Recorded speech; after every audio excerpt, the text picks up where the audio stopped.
From Eyewitness News, this is Newsmakers. Every year, hundreds of people die in Rhode Island from accidental drug overdoses. State officials say there has been a 4% decrease in fatalities over last year, but much more needs to be done. This week on Newsmakers, the opioid crisis. Our guest, Senior Advisor to Governor Gina Raimondo and Co-Chair of the Governor's Overdose Prevention and Intervention Task Force, Tom Coderre. Welcome to Newsmakers. I'm Tim White. Ian Donis, political reporter for the Public's Radio, will join us on the second half for a reporters roundtable. But with me now, Eyewitness News reporter Ted Nesi. Tom Coderre, Senior Advisor to Governor Raimondo. Thank you very much for joining us on the program. It's good to have you. Thank you, Tim. Thank you, Ted. And welcome back to Rhode Island. A little bit late, but well, nonetheless. It's good to be back home. So let's dive right in. Some numbers for you. Sure. Which you know, but so our viewers are up to speed. According to the Rhode Island Department of Health, 290 people died of accidental overdoses in Rhode Island in 2015, 336 in 2016, 323 in 2017. This year, as of July, because some months haven't been reported out yet, there were 177 accidental overdose deaths in Rhode Island.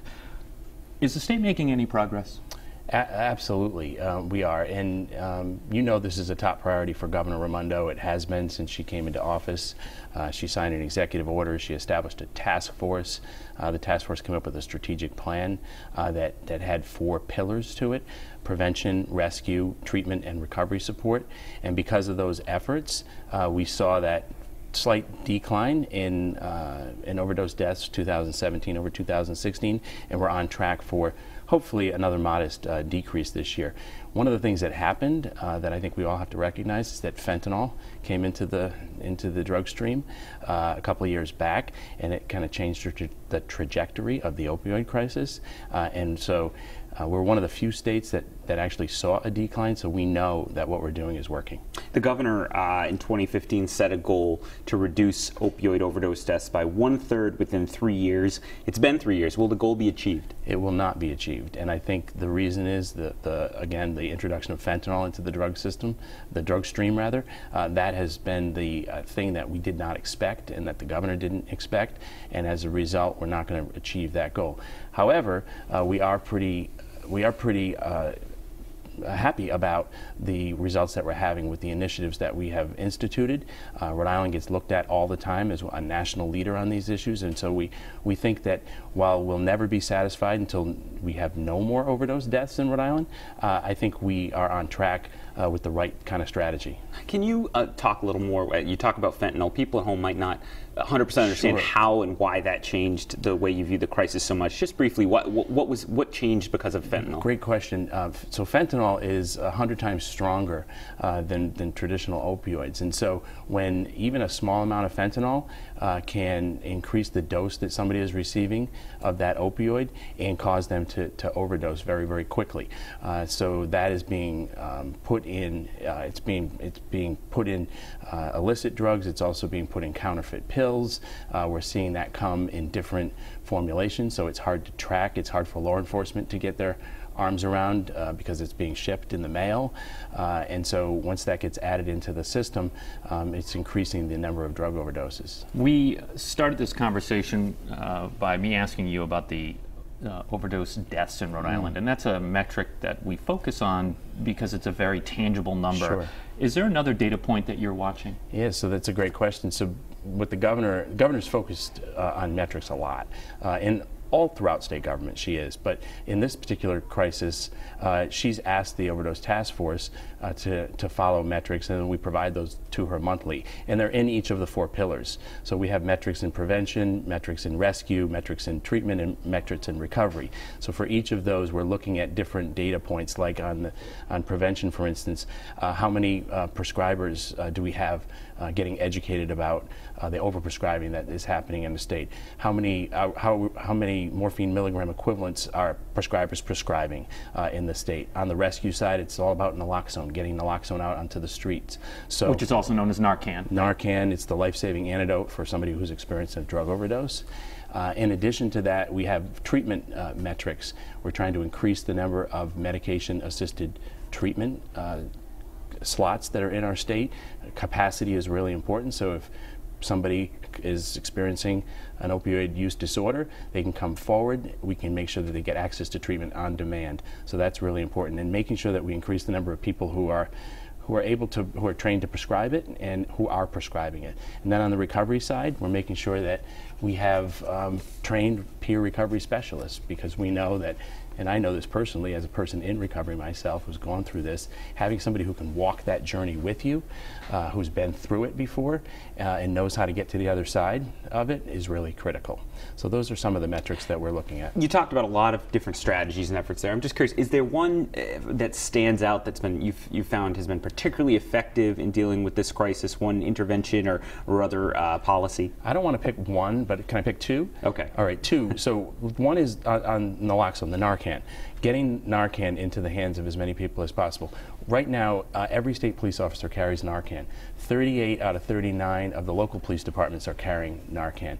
Getting Narcan into their hands so that it's not just an EMS provider when somebody calls 911.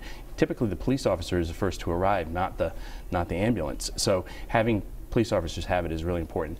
In addition to that, the Department of Health issued a new regulation this summer to co-prescribe naloxone. So if you're at risk for an opioid overdose and you're getting opioids prescribed to you, you get naloxone co-prescribed. So when you go to the pharmacy to pick up your opioid, you're also getting naloxone.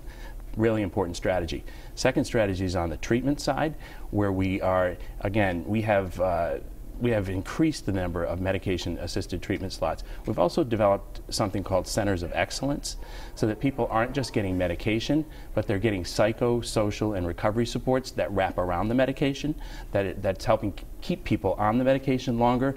And then also, you know, this is a chronic condition. It's not an acute one. So the longer we can stay with people, the longer we can connect them with other services, the better the outcome.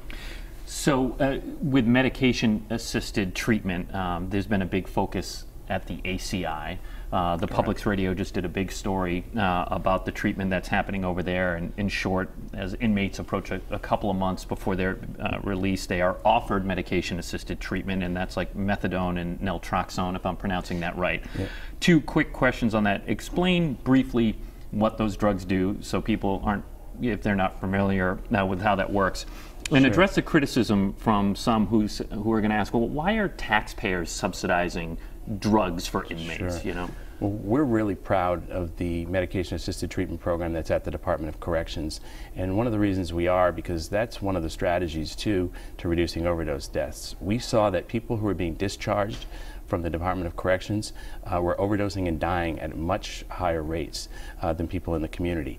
So we knew we had to do something there, and we knew that having people at the Department of Corrections, if they were in the ACI, that was a really important moment to help engage them into treatment, give them the treatment, get them used to it, and then connect them to a community provider when they're getting out.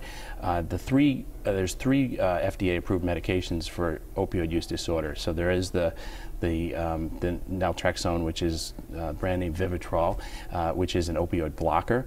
There's the methadone that you talked about, which is you know, it's a replacement for that opioid, so that the person doesn't go into withdrawal, so that the synapses in their brain, the neurobiology of addiction, can repair itself, and that person will have much better outcomes. And then there's buprenorphine, which is a partial agonist, which helps that person, again, like methadone. It's got a little methadone, little naloxone in it, and it helps that person suppress cravings, right? Suppress that's the idea cravings, behind exactly. All of that. Well, suppress cravings and stop withdrawal. So when somebody has an opioid use disorder, if you've been addicted to opioids, the minute you stop taking them, you go into withdrawal, which makes you seek more opioids. Do you know if it's having an impact on recidivism? We don't know that yet, but the one data point we do have from the program, in the first 6 months of people being on the program and people being discharged, overdose rates for people leaving the Department of Corrections were reduced by 61%. That's a huge number. I mean, the number of people who are on it is small, so we want to get better data over a longer period of time to see if those numbers hold true. But that's a pretty impressive statistic. You mentioned, Tom, that addiction is real to you. It's something you've dealt with in your own life, and I wanted to see if you could share a little of your own story with viewers, Sure. but also talk about what for you was the key to getting out of the cycle you were in and getting healthy. Yeah, thanks for asking about that. My addiction and recovery story is well known and well documented here in Rhode Island. I went through my own struggles with alcohol and other drug addiction back in the early 2000s. I got into recovery in 2003 after I actually had been arrested for possession of a controlled substance in my home city of Pawtucket. The judge at the time, because I didn't have any criminal record, offered me the opportunity to go to treatment, and that piece of engagement, I think, was what was critical for me, to have the opportunity to go to treatment instead of being incarcerated. And I think this is the trend we're seeing too, as we work with law enforcement on the task force. They're saying we can't arrest our way out of this problem, Tom. And I say, I know that firsthand, right? And so what are we going to do? So we've created new initiatives like the HOPE initiative, where our state police is now starting a new program where they're going to engage with a clinician and a recovery specialist. They're going to do ride-alongs. They're going to go out and talk to people who maybe missed a treatment appointment, had a positive drug test if they were in probation, or if somebody's in our drug court, our adult drug court, and they miss one of their appointments. Go out and engage them early. Bring them in. Find out what's going on with them. Using that approach where you have a law enforcement officer knocking on your door, whether it's a state police trooper or a local police officer, with a clinician and a recovery coach who can say, I've been here, I know how to do this, I'm going to walk with you through this process. I think that kind of engagement really works. There might be some people watching this episode because they have a loved one who's impacted by addiction and the opioid crisis. What do they need to know? What do they need to do if they're struggling or a loved one is struggling? I think the biggest thing they need to know is that there's help available for their loved one. And I know when you go through something like this, it's really painful. It's really difficult for a family. You know, my family, when they went through it, they were really upset about my own personal addiction and really didn't know what to do. They didn't know how to reach out for help. Now we have resources. We have resources for family, like programs like REST, which is run by Lori McDougall, who provide family the kinds of resources that they need to get through something like this. We also are developing new programs like BH Link.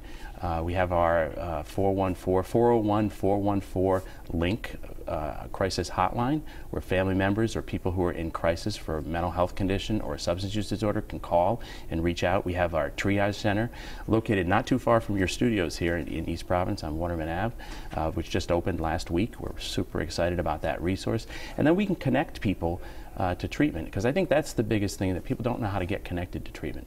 Another important program that just recently came about was Providence Safe Stations. Have you guys heard about Providence Safe Stations? At the fire stations, yeah, you right? you can go to any fire station, all 11 fire stations in Providence now, 24 hours, 7 days a week. You show up at the fire station, they clear you medically to make sure that you're okay, and then they call a recovery coach, and that recovery coach gets there within 15 minutes and helps you navigate the sometimes complicated treatment system, where you don't know where to call, where to go to. Do you show up at a hospital? Do you show up at a clinic? Do you show up at a treatment center? They help you do all that. I want to ask you about, we're talking about treatment a lot, treatment on a different matter, which is hepatitis C. And this is in my mind because when the quarterly report on the state budget came out last week, the state was running a deficit.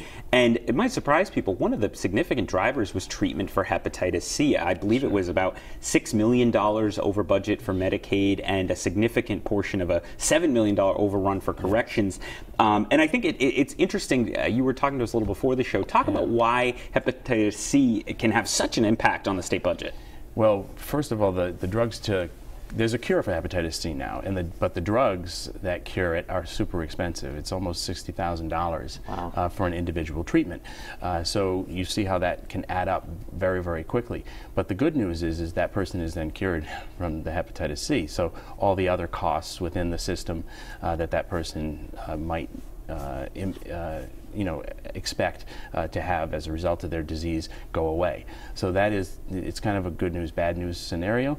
I think we need to provide that treatment for people who have this disease. I think it's something like medication-assisted treatment where we talk about that should be available to everyone who needs it, and it should be available on demand. I think the same is true for Hep C. Tom Coderre, Senior Advisor to Governor Gina Raimondo and Co-Chair of the Governor's Overdose Task Force. Thank you so much for joining us. You're welcome. I want to just say to my two co-chairs of the task force, Dr. Alexander Scott and Director Boss, who I work with on the task force every day, and we have over 50 task force members who come together monthly to help solve this problem. I want to thank them for all their efforts as well. All right, Tom, thank you very much. Thank when you, we Tim. come back, Ian Donis from the Public's Radio will join us for a Reporters Roundtable. Stay with us. You're watching Newsmakers.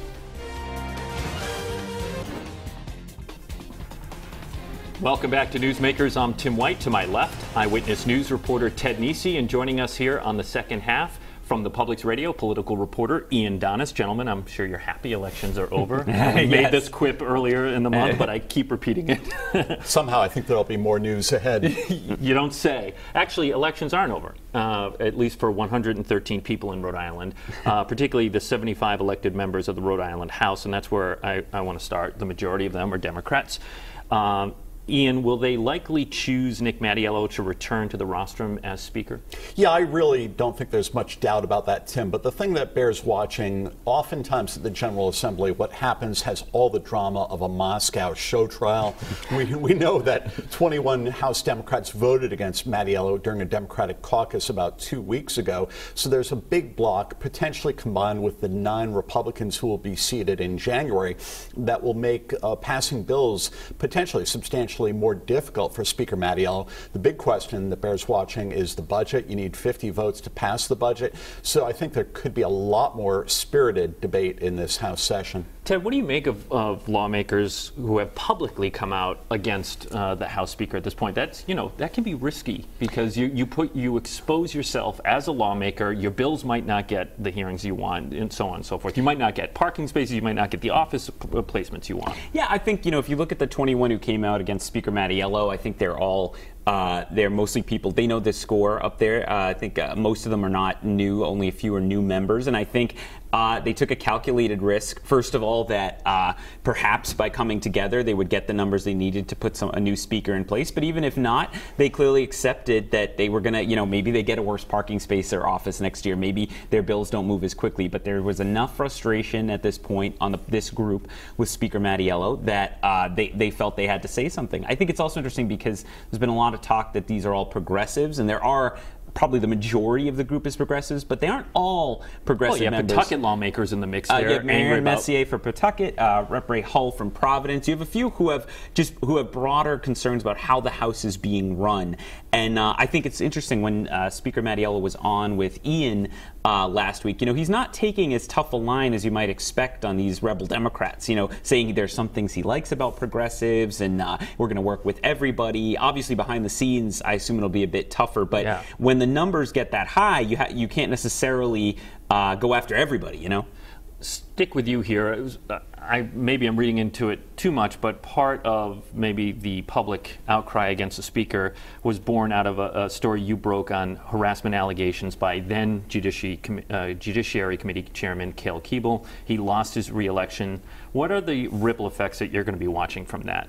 Well, I think, it was interesting because there was there was sort of an explosion of talk after that. And then, as it settled and since the election, you can see now that I think there are going to be legislative responses to it. Rep. Chris Blazejewski, who is on Speaker Mattiello's leadership team, has put in a bill, or says he's going to put in a bill that would create a sort of independent process for dealing with harassment accusations on Smith Hill.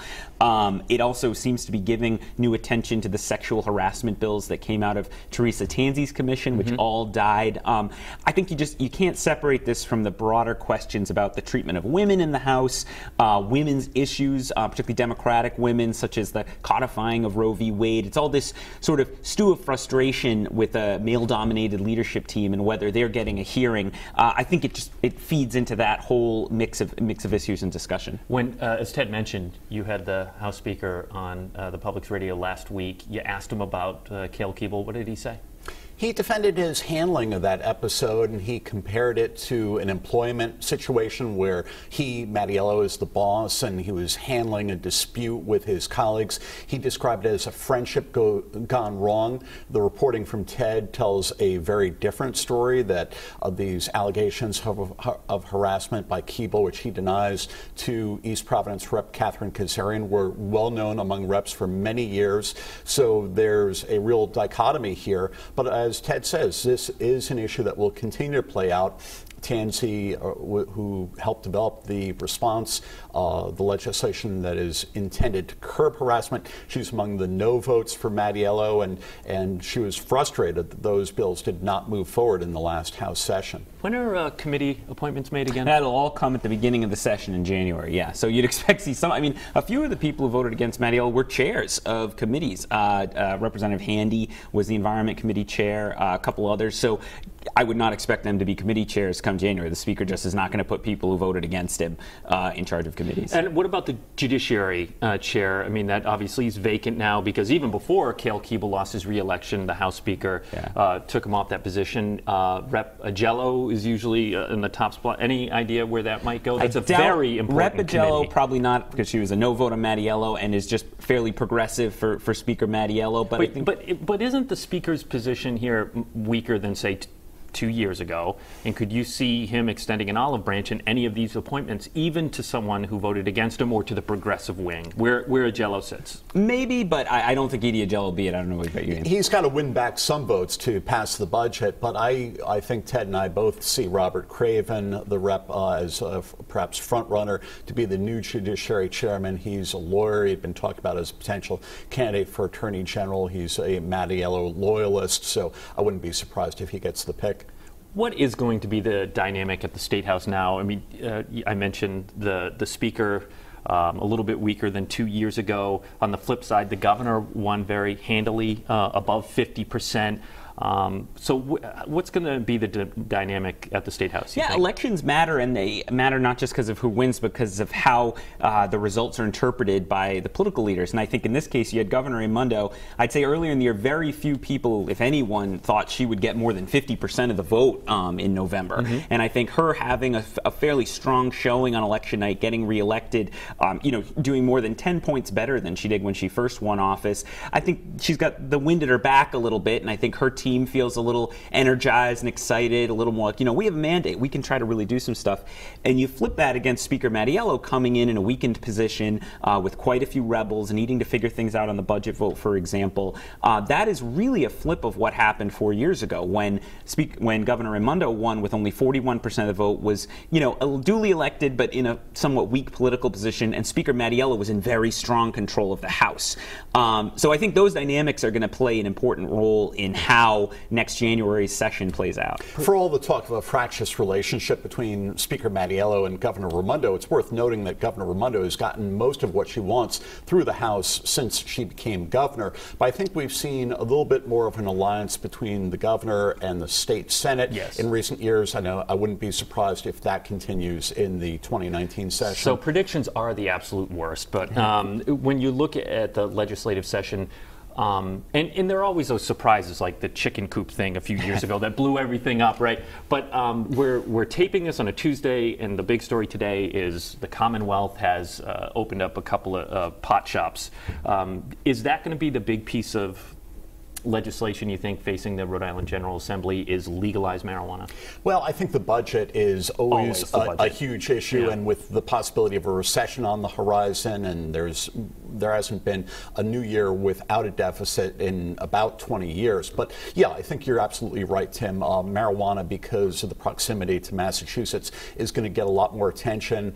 It seems as if Speaker Mattiello and Governor Raimondo advocate a go-slow approach on this, but that might be a little tougher to do if Rhode Islanders are going to Massachusetts and bringing marijuana back. And something to watch there is the Legislative Commission on legalizing marijuana was supposed to report out this year. They extended it so it'll report in the springtime or late winter, spring of 2019. I think those recommendations and what comes out of that will really influence the debate. But we polled it, Tim, in the WPRI Roger Williams poll just a couple weeks ago, and we found majority support for legalizing recreational marijuana in Rhode Island. So as it happens in other states, and as you see more polling like that, I think there will at least be more. It'll become a more seriously considered thing on Smith Hill than maybe it has been. It's worth remembering, too, that Colorado's top marijuana regulator came here a few years ago, and he said that this is an issue that should be done on its merits, pro or con. It's not a panacea for budget problems. All right, we have 1 minute left. Briefly, what was your biggest surprise in 2018 in terms of local news? I think my biggest surprise, Tim, was that there's been a real absence of a hangover from the Paw Sox issue and how they're going to be leaving Rhode Island to go to Worcester in a few years. They seem like a beloved institution. Everyone has fond memories, but Speaker Mattiello seemed to play that in a politically smart way. It did not hurt him politically, and so far there seems to be no hangover from that. Briefly? For me, it was the governor proved to be stronger electorally than I think most of us expected, winning her primary very handily, and then the general election better than expected. I think that was another reminder that's why we have the election, because the pundits don't always know what we're talking about. I beg to differ. I'm in good company right here. Ted Nesi, thank you very much. Ian Donis from the Publix Radio, really appreciate it. Most of you are watching this on Sunday. I hope you had a very happy Thanksgiving. If you missed any of it, it's online, WPRI.com. We'll see you next week on Newsmakers.